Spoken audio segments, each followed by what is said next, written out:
Q3 earnings, what are your expectations? What positives do you hope to see? What negatives do you hope not to see? I don't expect anything. I mean, I think a lot of people are really enthusiastic about the $1 billion worth of deals that they added to the backlog in September alone.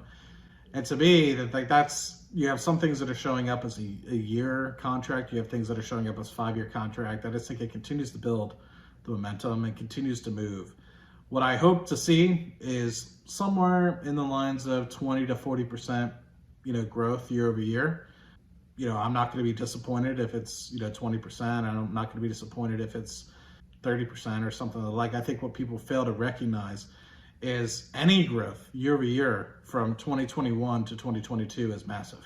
And I think what people fail to recognize is a lot of contracts Palantir had are coming off, whether that's, pandemic related or whatever. So the fact that you're able to have year over year growth after considering what Palantir has been able to do with respect to the pandemic and the growth rates they were able to achieve beforehand, you're offsetting a lot of that.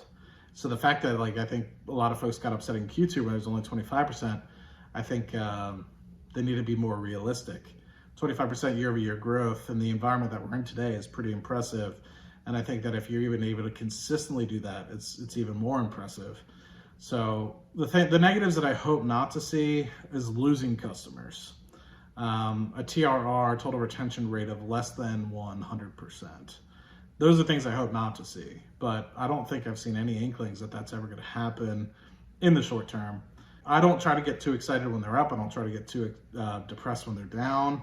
I think that you need to look through the wavelengths. Things are going to be very cyclical, and when people sign on and try to get these contracts through. So I think you just kind of have to be patient in that respect.